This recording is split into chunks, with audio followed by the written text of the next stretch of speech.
देखिए ये नोरा सरकाने वाला एक रस्म होती है, मोनू जी सरकार है।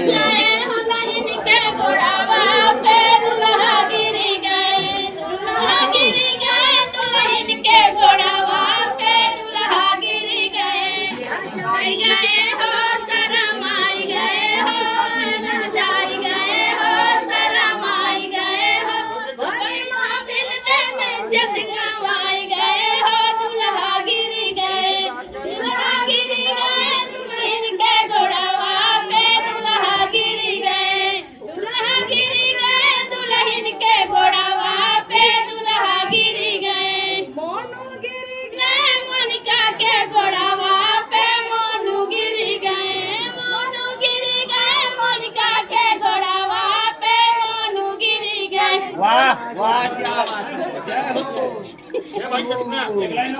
बहुत बढ़िया बहुत बढ़िया। अभी आप लोग एकदम टॉपिक पे आ रहे हैं, क्या बात है।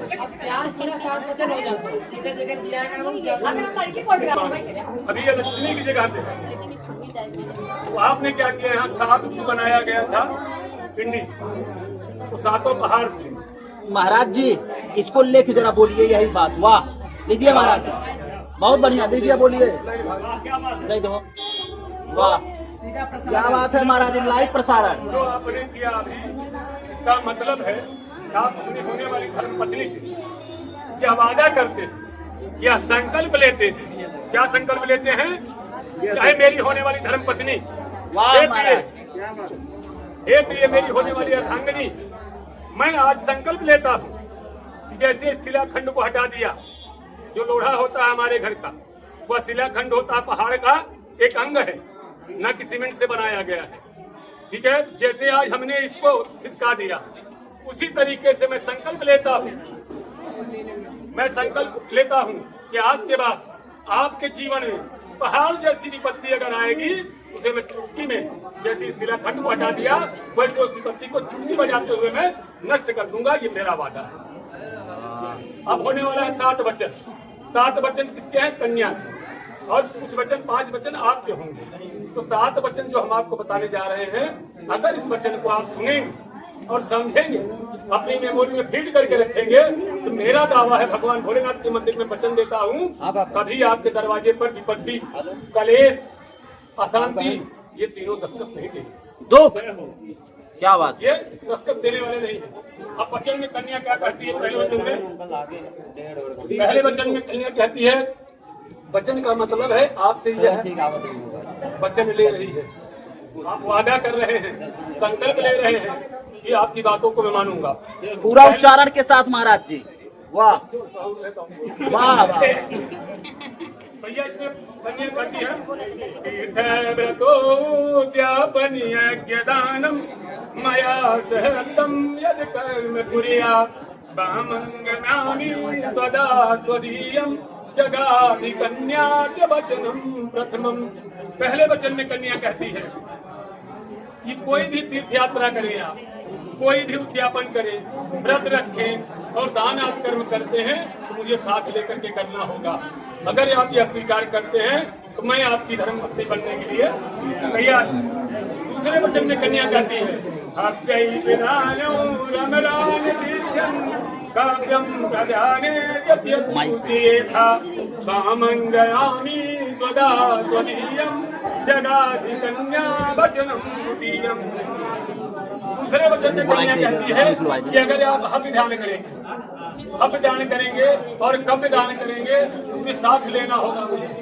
तो हव्य दान का मतलब होता है हवन करना, कव्य दान का मतलब होता है पिंड दान करना। जब पिंड दान करते हैं उसे कौवों को दान किया जाता है, इसलिए उसे कव्य दान कहते हैं, और हवन जो करते हैं उसे हव्य दान कहते हैं। दोनों में आप मुझे साथ रखेंगे तो मैं आपके वामन में आने के लिए तैयार हूँ। तीसरे वचन में कन्या कहती है, कुटुंब रक्षा भरणं यंद कुर्या वसूनां ग्राम परिपालनश्च सामङ्गयामि त्वदा त्वदीयं जगाधिकन्या वचनं द्वितीयम्।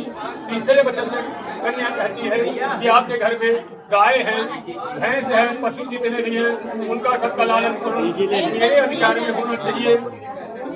और आपके माता पिता का मैं सदैव आदर करूंगा तो करूंगी। इस अगर वचन को आप मानते हैं मैं आपकी बामंगी बनने के लिए तैयार हूँ। चौथे वचन में कहती है धान्य धनिकान्यतिष्ठा निदेशं न गृहे निजत्या वामंगयामि त्वदा त्वदीयं जगाधिकन्या च वचनं चतुर्थम्। चौथे वचन में कन्या कहती है आय व्यय। आय व्यय का मतलब होता है जो आय हो, और व्यय का मतलब जो खर्च हो, उन सब का हिसाब किताब हम दोनों को मिलकर करना होगा। आप मेरी सलाह से कुछ खर्च करेंगे। अगर यह बात आपको स्वीकार है तो मैं आपके बामंग में आने के लिए तैयार हूँ। और पांचवें वचन में क्या करने कहती है देवालय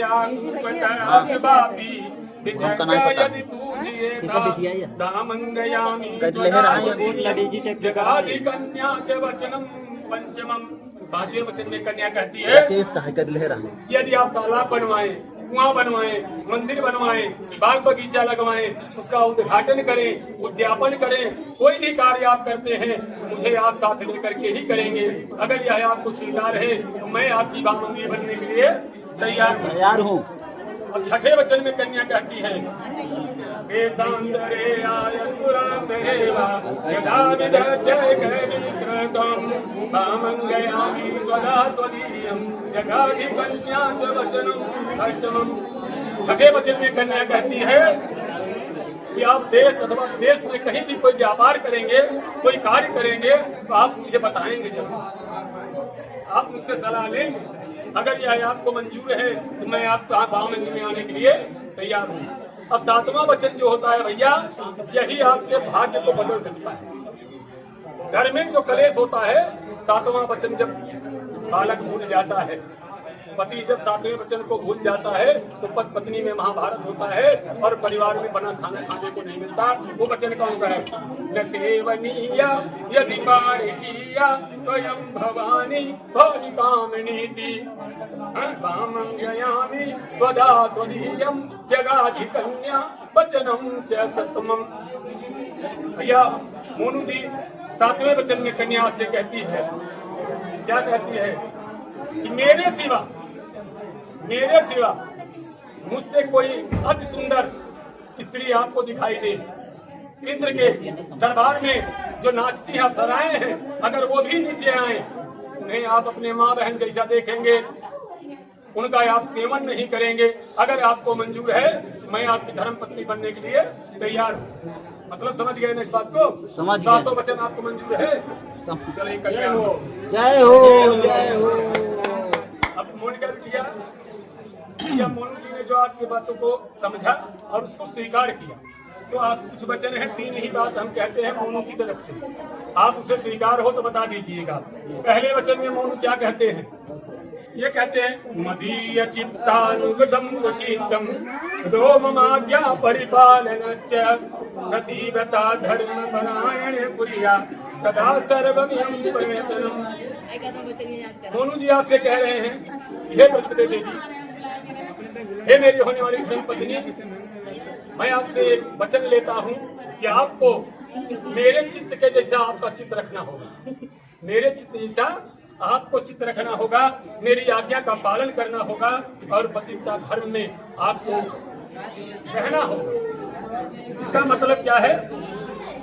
फिर कहते हैं हीरा शरीर संस्कार समूह स्वदर्शनम हास्यम परिगृहे भानम तेज व्यथोतिका। कहते हैं ये जब मैं घर पे रहूं तो आप सोलह श्रृंगार करो, नाचो गाओ, पड़ोस में कहीं शादी विवाह है, उत्सव है, मेला लगा है, दर्शन करना है, चलो करते हैं।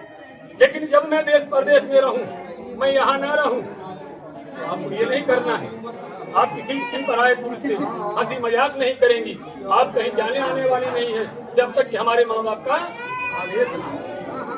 हमारे परिवार का मेरे न रहने पर अगर आदेश होता है, मेरी मैया कहती है कि आप फला के घर चलो, तो आप चली जाओ।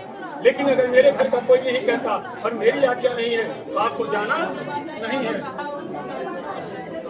उद्याने मध्य बहाने बिटिया मोनू जी कहते हैं, उद्याने मध्य बहाने राजद्वारे विदारे आज्ञायम विनान गत्यव्यम पतिवत परायणे। लड़का कह रहा है कि आप एक बात याद रखिए, उद्याने मध्य बाने, उद्यान माने बाग बगीचा, मध्य बाने मतलब जहाँ जोड़ा भाई बैठ के दारू पी रहे हो या ठेके की दुकान हो, तो आपको शाम के टाइम ना तो बाग बगीचे में जाना है और न जहाँ बेवड़ा भाई बैठ के दारू पीते हो उस रास्ते से नहीं जाना है। अगर रास्ता बनता है तो रास्ता बदल दो। उसके बाद आज्ञायम बिना न गत्यव्यम पतिवते परायणे। मगर मेरी मैया से, मेरी बहन से, मेरी भाभी से, मेरे परिवार में किसी से किसी बात को लेकर के अगर अनबन होती है, आपको तकलीफ होती है, आपको कष्ट होता है, आपको कष्ट होता है तो आप मुझे बताओ। ऐसा नहीं है कि आपके घर वाले, आपके भाई आए, आपके चाचा आए, आपके पिताजी आए और आपने लुगरी उठाया और मायके चल दिए। इस बात को आपको स्वीकार करना होगा। बिना माता पिता के, बिना इनकी आज्ञा के आप अपने पिछड़ भी नहीं जाओगी, क्योंकि बिटिया का घर तब तक होता है जब तक उसका सिंदूर दान ना हो जाए। सिंदूर दान होने के बाद उसकी ससुराल ही उसका असली घर होता है। जो मायका होता है ये हर बार बिटिया नया होता है, लेकिन वह अपना घर नहीं होता। बोले श्री रामचंद्र की महाराज जी बहुत बढ़िया। जो बैठे हुए हैं ये दोनों लड़के, जिसको हम मोनू कह रहे हैं और इनको मेनिका कह रहे हैं, इन दोनों का मतलब क्या है जानते हो?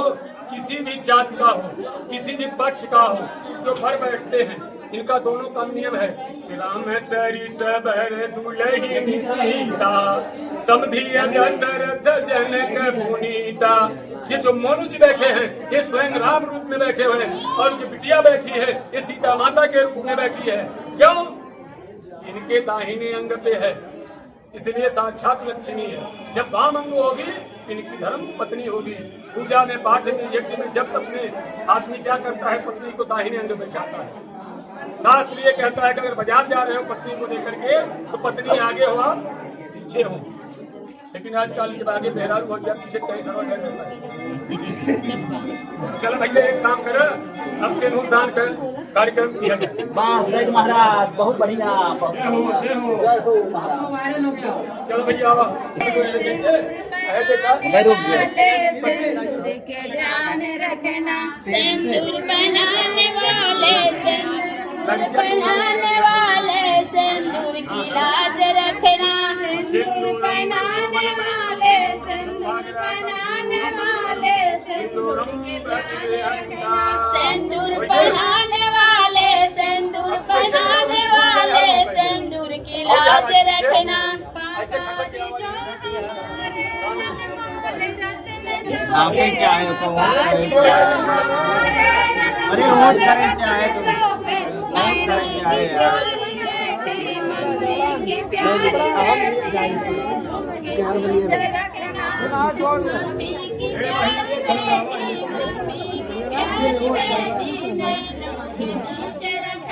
मम्मी के प्यारी बेटी, मम्मी के प्यारी बेटी, नैनों के बीच रखना, मम्मी की प्यारी बेटी। उड़ाई दे, पूरा उड़ाई दे, देख नहीं पावे तो।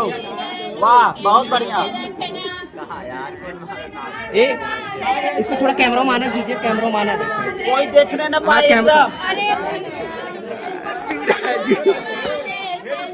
थोड़ा जरूरी है, जरूरी है दीदी, थोड़ा जरूरी है, थोड़ा जरूरी है। हाँ बस उड़ाए रहा, पूरा उड़ाए रहा। मजाक मत ले।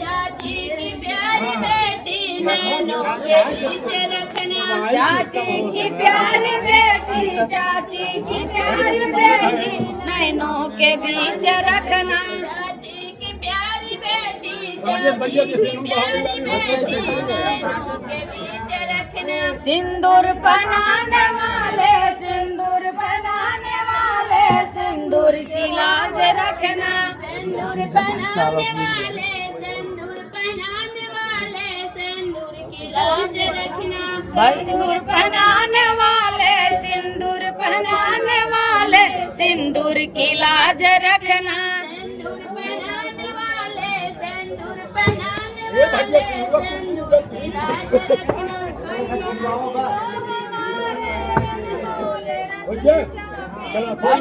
अब खड़ा कर भैया। ससुर के बेटा की मंगिया सुन ला। काला मंगिया में सिंदूर वाले, ससुर के बेटा की मंगिया सुन लागे। डाला मंगिया में सिंदूर वाले, ससुर के बेटा की मंगिया सुन लागे। डाला मंगिया में सिंदूर वाले, ससुर के बेटा की मंगिया सुन लागे।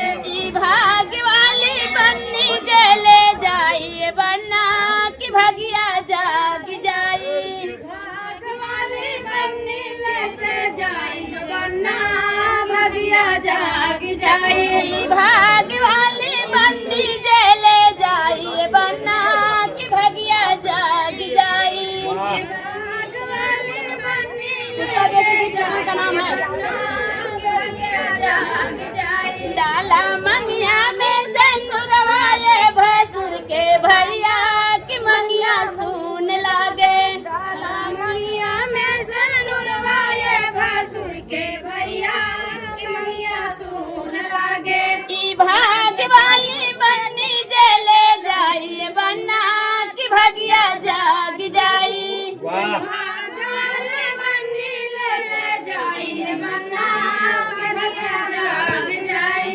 डाला मंगिया में सिंदूर वाले, देवर के भैया की मंगिया सुन लागे। डाला मंगिया में सिंदूर वाले, देवर के भैया की मंगिया सुन लागे। डाला मंगिया में सिंदूर वाले, देवर के भैया की मंगिया सुन लागे। डाला मंगिया में सिंदूर वाले, देवर के भैया और एक बार राशि भाग्य वाली बन्नी जले जाइए भैया की मंगिया भगिया जाग जाई। डीजे बजाइए। नमस्कार दोस्तों, ये वीडियो अच्छा लगे तो कमेंट में जरूर बताइएगा।